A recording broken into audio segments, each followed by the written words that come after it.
براءة من الله ورسوله إلى الذين عاهدتم من المشركين فسيحوا في الأرض 4 أشهر واعلموا أنكم غير معجز الله وأن الله مخزي الكافرين۔ اللہ تعالیٰ اور اللہ کے رسول محمد صلی اللہ علیہ وسلم کی بیزاری کا اعلان ہے ان مشرکوں کے بارے میں جن سے تم نے عہد و پیما کیا تھا۔ بس اے مشرکو، تم ملک میں 4 مہینے تک تو چل پھر لو، جان لو کہ تم اللہ تعالیٰ کو عاجز کرنے والے نہیں ہو، اور یہ بھی یاد رہے کہ اللہ تعالیٰ کافروں کو رسوا کرنے والے ہیں۔ سامعین، اب ان آیتوں کی تفسیر سماعت کیجیے۔ مشرکین سے اعلان برات، یہ صورت سب سے آخر رسول صلی اللہ علیہ وسلم پر اتری ہے۔ بخاری شریف میں ہے کہ سب سے آخر آیت یستفتونک اتری، یعنی سورہ نساء کی آیت نمبر 73، اور سب سے آخری سورت سورہ براءہ یعنی سورہ توبہ اتری ہے۔ یہ روایت صحیح بخاری اور مسلم دونوں میں ہے۔ اس صورت نہ ہونے کی وجہ یہ ہے کہ صحابہ رضی اللہ عنہم نے امیر المؤمنین ذو النورین عثمان ابن عفان رضی اللہ کر کے اسے قرآن میں نہیں لکھا تھا۔ ترمذی شریف میں ہے کہ ابن رضی اللہ عنہما نے عثمان رضی اللہ عنہ سے پوچھا کہ آخر کیا وجہ ہے جو آپ نے سورہ انفال کو جو مثانی میں سے ہے اور سورہ براءہ یعنی سورہ توبہ سے ہے ملا دیا اور ان کے درمیان بسم اللہ الرحمن الرحیم نہیں لکھی اور پہلے کی 7 لمبی صورتوں میں انہیں رکھا؟ آپ نے جواب دیا کہ بسا اوقات رسول اللہ صلی اللہ علیہ وسلم پر ایک ساتھ کئی صورتیں اتری تھیں۔ جب آیت اترتی آپ لکھنے والوں میں سے کسی کو بلا کر فرما دیتے کہ اس آیت لکھ دو جس میں یہ ذکر ہے۔ سورہ انفال مدینہ منورہ میں سب سے پہلے نازل ہوئی تھی اور سورہ براءت یعنی سورہ توبہ سب سے آخر میں اتری۔ بیانات دونوں کے ملتے جلتے تھے۔ مجھے خیال ہوا کہ کہیں یہ بھی اسی میں سے نہ ہو۔ رسول اللہ صلی اللہ علیہ وسلم کا انتقال ہو گیا اور آپ نے ہم سے نہیں فرمایا کہ یہ اس میں سے ہے، اس لیے میں نے دونوں صورتوں کو متصل لکھا اور ان کے درمیان بسم اللہ الرحمن الرحیم نہیں لکھی اور 7 پہلی لمبی صورتوں میں انہیں رکھا۔ اس صورت کا ابتدائی حصہ اس وقت اترا جب رسول اللہ صلی اللہ علیہ وسلم غزوہ تبوک سے واپس آ رہے تھے۔ حج کا زمانہ تھا۔ مشرکین اپنی عادت کے مطابق حج میں آ کر بیت اللہ کا طواف ننگے ہو کر کیا کرتے تھے۔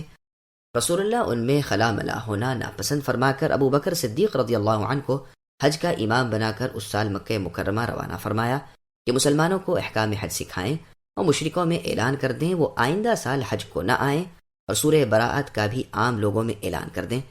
آپ کے پیچھے پھر علی رضی اللہ عنہ کو بھیجا کہ آپ کا پیغام بحیثیت آپ کے نزدیکی قرابت داری کے آپ بھی پہنچا دیں، جیسے کہ اس کا تفصیلی بیان آ رہا ہے انشاءاللہ۔ بس فرمان ہے کہ یہ بے تعلقی ہے اللہ تعالیٰ اور اللہ کے رسول صلی اللہ علیہ وسلم کی طرف سے۔ بعض تو کہتے ہیں کہ یہ اعلان اس عہد و پیما کے متعلق ہے جن سے کوئی وقت معین نہ تھا یا جن سے عہد 4 ماہ سے کم کا تھا، لیکن جن کا لمبا عہد تھا وہ بدستور باقی رہا، جیسے اللہ تعالیٰ نے سورہ توبہ کی آیت نمبر 4 میں فرمایا فَأَتِمُّوا إِلَيْهِمْ عَهْدَهُمْ إِلَى مُدَّتِهِمْ، ان کی پوری مدت ہونے تک تم ان سے ان کا عہد نبھاؤ۔ وَأَذَانٌ مِّنَ اللَّهِ وَرَسُولِهِ إِلَى النَّاسِ يَوْمَ الْحَجِّ الْأَكْبَرِ أَنَّ اللَّهَ بَرِيءٌ مِّنَ الْمُشْرِكِينَ وَرَسُولُهُ فَإِن تُبْتُمْ فَهُوَ خَيْرٌ لَّكُمْ وَإِن تَوَلَّيْتُمْ فَاعْلَمُوا أَنَّكُمْ غَيْرُ مُعْجِزِ اللَّهِ وَبَشِّرِ الَّذِينَ كَفَرُوا بِعَذَابٍ أَلِيمٍ۔ اور اللہ تعالیٰ اور اللہ کے رسول محمد صلی اللہ علیہ وسلم کی طرف سے لوگوں کو بڑے حج کے دن صاف اطلاع ہے کہ اللہ تعالیٰ مشرکوں سے بیزار ہیں، اور اللہ کے رسول محمد صلی اللہ علیہ وسلم بھی۔ اگر اب بھی تم توبہ کر لو تو تمہارے حق میں بہتر ہے، اور اگر تم روگردانی کرو تو جان لو کہ تم اللہ تعالیٰ کو ہرا نہیں سکتے۔ کافروں کو دکھ کی مار کی خبر پہنچا دیجیے۔ سامعین، اب اس آیت کی تفسیر سماعت کیجیے۔ حج اکبر سے کیا مراد ہے؟ اللہ تعالیٰ اور اللہ کے رسول محمد صلی اللہ علیہ وسلم کی طرف سے عام اعلان ہے اور ہے بھی بڑے حج کے دن یعنی عید قرباں کو، جو حج کے تمام دنوں سے بڑا اور افضل دن ہے، کہ اللہ تعالیٰ اور اللہ کے رسول محمد صلی اللہ علیہ وسلم مشرکوں سے بری ذمہ، بیزار اور الگ ہیں۔ اگر اب بھی تم گمراہی اور شرک و برائی چھوڑ دو تو یہ تمہارے حق میں بہتر ہے۔ توبہ کر لو، نیک بن جاؤ، اسلام قبول کر لو، شرک و کفر چھوڑ دو، اور اگر تم نے نہ مانا، اپنی ضلالت پر قائم رہے، تو تم نہ اب اللہ تعالیٰ کے قبضے سے باہر ہو، نہ آئندہ کسی وقت اللہ کو دبا سکتے ہو۔ وہ اللہ تو تم پر قادر ہے، تمہاری چوٹیاں اللہ کے ہاتھ میں ہیں۔ وہ کافروں کو دنیا میں بھی سزا کریں گے اور آخرت میں بھی عذاب کریں گے۔ صحیح بخاری شریف میں ہے، ابو ہریرہ رضی اللہ عنہ فرماتے ہیں کہ مجھے ابو بکر رضی اللہ عنہ نے قربانی والے دن ان لوگوں میں جو اعلان کے لیے بھیجے گئے تھے بھیجا، ہم نے منادی کر دی کہ اس سال کے بعد کوئی مشرک حج کو نہ آئے اور بیت اللہ کا طواف کوئی شخص ننگا ہو کر نہ کرے۔ پھر رسول اللہ صلی اللہ علیہ وسلم نے علی رضی اللہ عنہ کو بھیجا کہ سورہ براءت کا اعلان کر دیں، بس آپ نے بھی مینا میں ہمارے ساتھ عید کے دن انہی احکام کی منادی کی۔ یہ روایت بخاری مسلم کی ہے، نیز ابو داؤد میں مختصراً مروی ہے۔ حج اکبر کا دن بقرہ عید کا دن ہے کیونکہ لوگ حج اصغر بولا کرتے تھے۔ صحیح بخاری کی دوسری روایت کی روح سے ابو بکر صدیق رضی اللہ عنہ کے اس اعلان کے بعد حجۃ الوداع میں ایک بھی مشرک حج کو نہیں آیا تھا۔ حنین کے زمانے میں رسول اللہ صلی اللہ علیہ وسلم نے جعرانہ سے عمرے کا احرام باندھا تھا، پھر اس سال ابو بکر صدیق رضی اللہ عنہ کو امیر حج بنا کر بھیجا اور آپ نے ابو ہریرہ رضی اللہ عنہ کو منادی کے لیے روانہ فرمایا۔ پھر رسول اللہ صلی اللہ علیہ وسلم نے علی رضی اللہ عنہ کو بھیجا کہ براءت کا اعلان کر دیں۔ امیر حج علی رضی اللہ عنہ کے آنے کے بعد بھی ابو بکر صدیق رضی اللہ عنہ ہی رہے، لیکن اس روایت میں غرابت ہے۔ عمرہ جعرانہ والے سال امیر حج عتاب ابن اسید رضی اللہ عنہ تھے، ابو بکر صدیق رضی اللہ عنہ تو 9 ہجری میں امیر حج تھے۔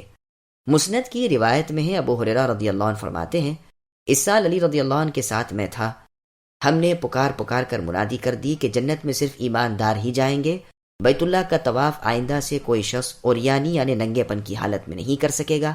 جن کے ساتھ ہمارے عہد و پیما ہیں ان کی مدت آج سے 4 ماہ کی ہے۔ اس مدت سے گزر جانے کے بعد اللہ تعالیٰ اور اللہ کے رسول صلی اللہ علیہ وسلم مشرکوں سے بری ذمہ ہیں۔ اس سال کے بعد کسی کافر کو بیت اللہ کے حج کی اجازت نہیں۔ ابو ہریرہ رضی اللہ عنہ فرماتے ہیں یہ منادی کرتے کرتے میرا گلا بیٹھ گیا۔ علی رضی اللہ عنہ کی آواز بیٹھ جانے کے بعد میں نے منادی شروع کر دی تھی۔ ایک روایت میں ہے جس سے عہد ہے اس کی مدت وہی ہے۔ امام ابن جریر رحمہ اللہ فرماتے ہیں مجھے تو ڈر ہے کہ یہ جملہ کسی راوی کے وہم کی وجہ سے نہ ہو، کیونکہ مدت کے بارے میں اس کے خلاف بہت سی روایتیں ہیں۔ مسند میں ہے کہ براءت کا اعلان کرنے کو آپ نے ابو بکر رضی اللہ عنہ کو بھیجا۔ وہ ذوالحلیفہ پہنچے ہوں گے جو رسول اللہ نے فرمایا کہ یہ اعلان تو یا میں خود کروں گا یا میرے اہل بیت میں سے کوئی شخص کرے گا۔ پھر رسول اللہ صلی اللہ علیہ وسلم نے علی رضی اللہ عنہ کو بھیجا۔ یہ روایت مسند احمد کی ہے اور سنن ترمذی نیز مسند احمد ہی کی ایک روایت میں ہے، لوگوں نے علی رضی اللہ عنہ سے پوچھا کہ حج کے موقع پر ابو بکر رضی اللہ عنہ کے ساتھ آپ کو رسول اللہ صلی اللہ علیہ وسلم نے کیا بات پہنچانے بھیجا تھا؟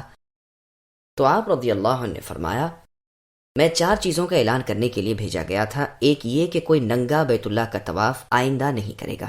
دوسرے یہ کہ جس کافر اور نبی صلی اللہ علیہ وسلم کے درمیان کوئی معاہدہ ہے وہ معاہدہ مدت ختم ہونے تک قائم رہے گا، اور جن کا کوئی معاہدہ نہیں ان کے لیے 4 ماہ کی مدت ہوگی۔ تیسرے یہ کہ جنت میں صرف ایمان والا مسلمان ہی داخل ہو سکے گا۔ چوتھے یہ کہ اس سال کے بعد مسلم و مشرک دونوں اکٹھے حج نہ کر سکیں گے۔ مسند احمد وغیرہ میں یہ روایت کئی طریق سے آئی ہے۔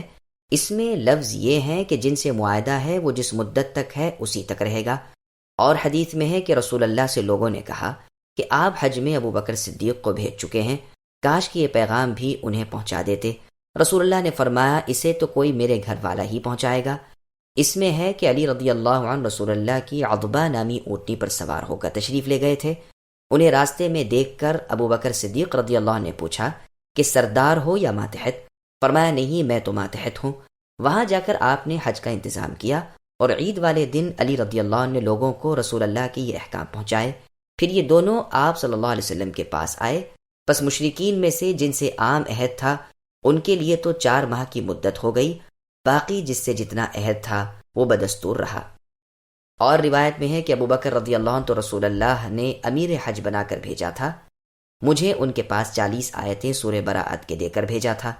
آپ نے عرفات کے میدان میں عرفے کے دن لوگوں کو خطبہ دیا، پھر علی رضی اللہ عنہ سے فرمایا اٹھیے اور رسول صلی اللہ علیہ وسلم کا پیغام لوگوں کو سنا دیجیے۔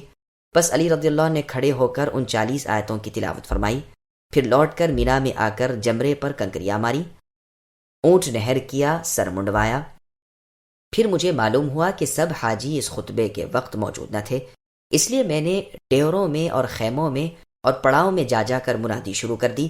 میرا خیال ہے شاید اس وجہ سے لوگوں کو یہ گمان ہو گیا یہ 10ویں تاریخ کا ذکر ہے، حالانکہ اصل پیغام 9ویں کو عرفے کے دن پہنچا دیا گیا تھا۔ ابو اسحاق رحمہ اللہ کہتے ہیں میں نے ابو جحیفہ رحمہ اللہ سے پوچھا کہ حج اکبر کا کون سا دن ہے؟ آپ نے فرمایا عرفے کا دن۔ میں نے کہا یہ آپ اپنی طرف سے فرما رہے ہیں یا صحابہ رضی اللہ عنہم سے سنا ہے؟ فرمایا سب کچھ یہی ہے۔